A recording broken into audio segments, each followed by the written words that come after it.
Tamil is India's gift to the world. Tamil literature is eternal. In Tamil Nadu, elections are not just fought in the present, they campaign through the past. Because here, history isn't just the background. It is identity, it is strategy. Why does a temple visit make political headlines? Why is an archaeological site a political flashpoint?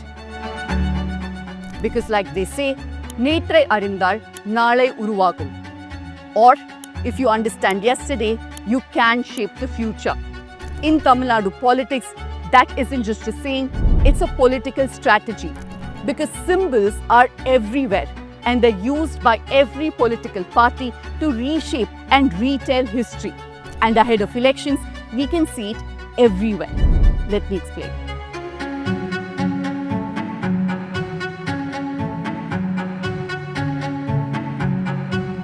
Culture and identity matter deeply in Tamil Nadu and they shape how people see themselves, their story, their history and their future, which is exactly why it matters how it's used.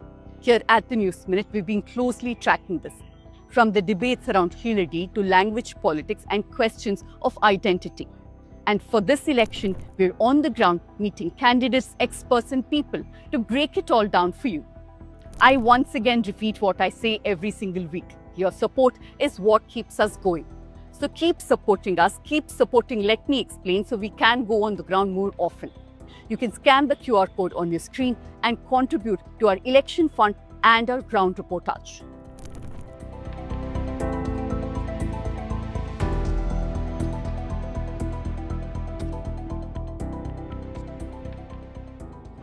In May 2023, Prime Minister Narendra Modi installed the Sengol inside the new Parliament building, placing it near the Speaker's chair.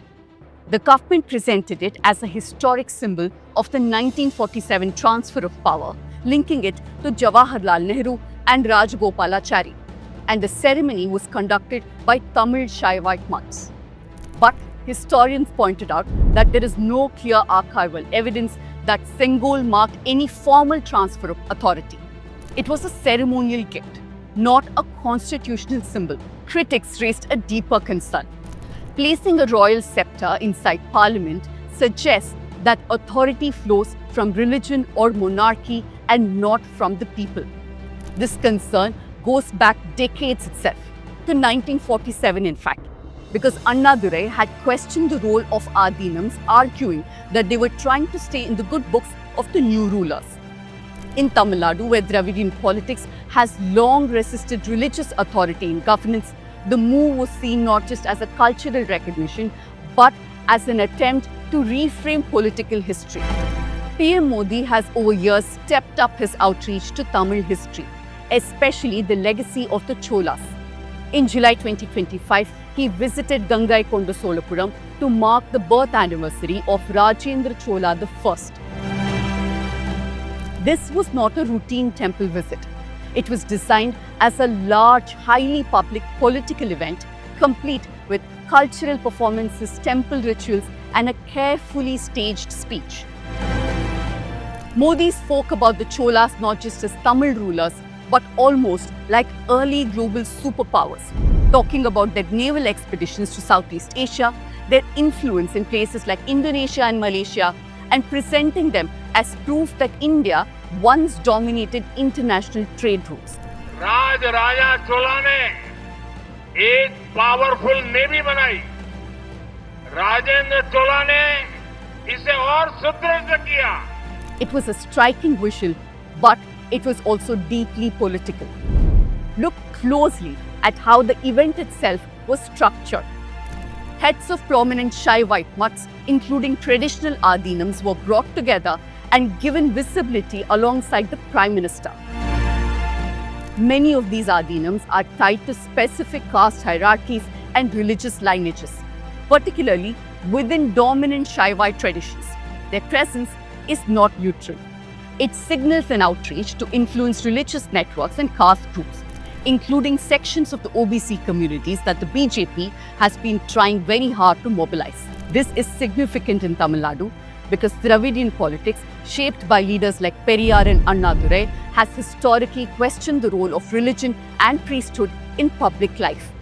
The presence of mutt leaders was not just ceremonial. Here, religious authority was placed at the center of a political event.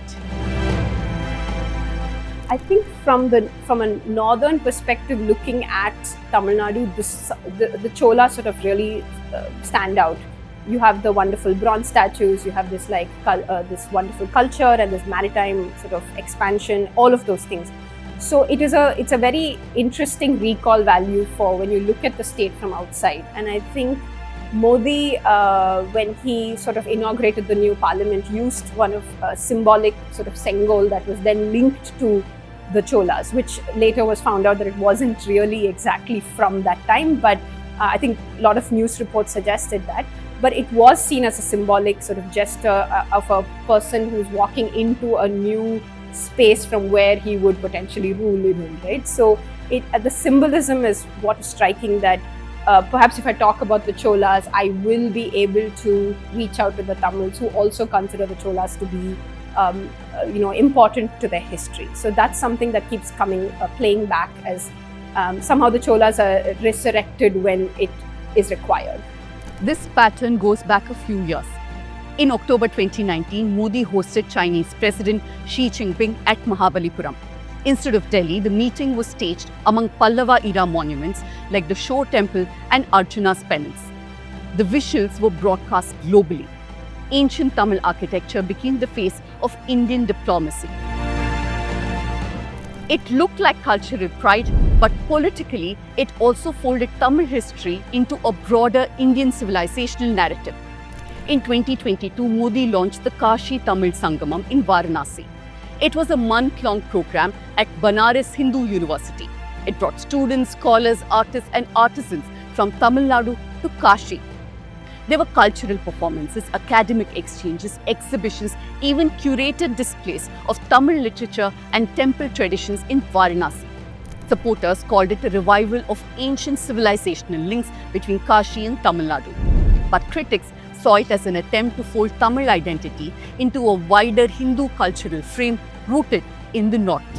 The same approach shows up repeatedly in speeches, because Modi has quoted the Tirukkural multiple times, from parliament speeches in 2020 to addresses at United Nations and diaspora events. Irun Dombi Ilvad, Vadelam Virun Dombi, Vedan Mai, Sheddar Portu, Yadam Ure, Yavrum Kedir. He's also frequently referenced Sangam literature, but the selective quoting seems to bring out the irony. Sangam literature also speaks about social hierarchy, war, and everyday struggles. These layers are rarely highlighted.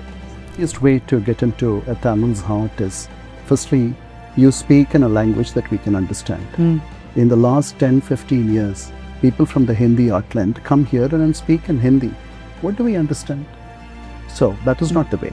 In the announcements and flights that land in Chennai and take off from Chennai, there's not a single announcement in Tamil. So what are you talking about?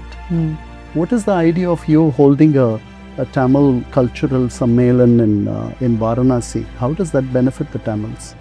So I don't think you have your heart here. Varaga Ena, Varavere Kiren. But that is where the political contest begins, because the DMK does not just repeat this history, it frames it very differently.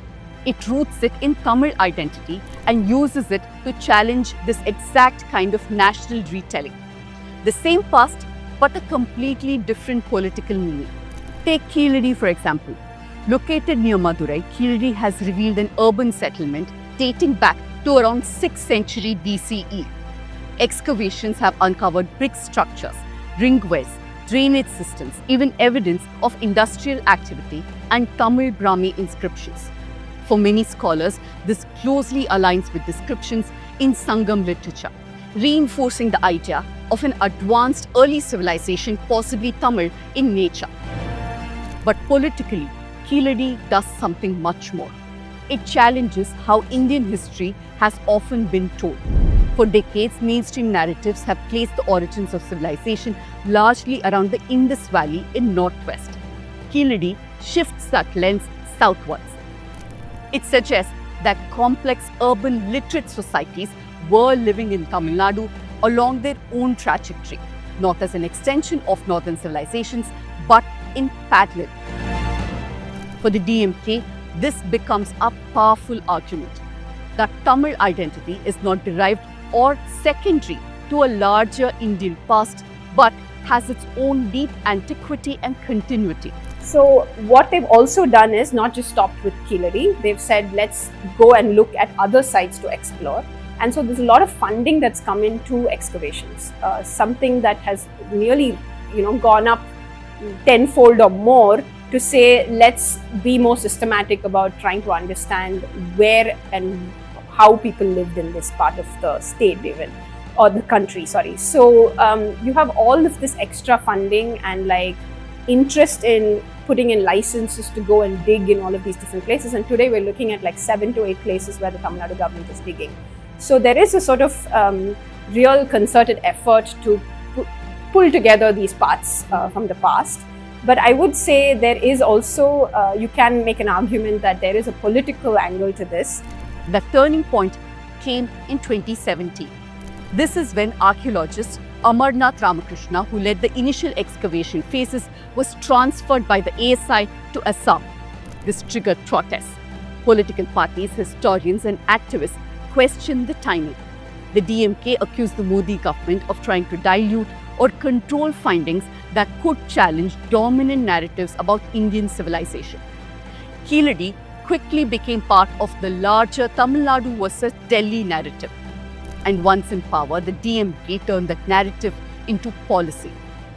After 2021, Chief Minister M.K. Stalin significantly expanded state funding for archaeology. The Keeladi Museum, inaugurated in 2023, was built at a cost of around 18 crore rupees. Excavations in sites like Kodumanal, Adichanallur, Sivagalai were expanded. Each site added new evidence to the idea of a continuous and advanced Tamil civilization. The state also increased annual archaeological budgets. They set up dedicated research teams and pushed for more carbon dating and scientific analysis of findings. Public exhibitions and outreach programs were organized across districts to take these discoveries beyond academia and into everyday political discourse. In 2023, Stalin also released reports highlighting Iron Age findings, stating that Tamil civilization's antiquity must be recognized globally and, most importantly, independently. Tamil நிலப்பரப்பிலிருந்து தான் இரும்பின் காலம் தொடங்குச்சு. At Sivagalai in Thoothukudi district, burial urns have been carbon dated to around 1000 BCE or even earlier. These contain skeletal remains along with iron tools and black and red ware pottery. The presence of iron technology suggests early technological advancement and organized communities much earlier than previously highlighted. M.K. Stalin has used these findings to argue that Tamil civilization has deep antiquity and must be recognized on its own terms. For the BJP, this creates a dilemma. Engaging with Keeladi helps connect with Tamil pride, but endorsing its interpretations complicates its broader narrative, which often emphasizes the Indus Valley and the Saraswati civilization. So the response remains cautious, because pushing Keeladi too strongly means shifting the center of Indian civilization southwards, and that unsettles a long-held narrative. And sometimes history turns into a mass movement overnight. In 2017, the ban on Jallikattu triggered protests across Tamil Nadu. Protesters called it an attempt to take away Tamil tradition and identity. Many blamed the union government and the BJP. The AIADMK government had to rush an ordinance to keep Jallikattu going. What stood out was the scale and spontaneity, with thousands of young people gathering at Marina Beach without a central political leadership. It showed how quickly history and culture can become political mobilization. In 2019, BJP leaders started sharing an image of Thiruvalluvar in saffron robes, some even with vibhuti and rudrakshi beads. Thiruvalluvar is a Tamil poet, philosopher, and a scholar, the author of Tirukkural. In Tamil Nadu, he is seen as a moral voice, cutting across caste, religion, and politics. For decades, Thiruvalluvar had been depicted in white as a universal figure. DMK accused the BJP of trying to saffronize a cultural icon. The debate escalated ahead of the elections. The controversy was amplified across political rallies and TV debates, turning it into a larger argument. In Tamil Nadu, history is never just about the past. It is constantly being reinterpreted, contested, and politically repurposed. Because here, elections are also fought on identity, memory, and belonging. And the question is, who gets to define the real story, the real past, and through that, shape the future of Tamil Nadu?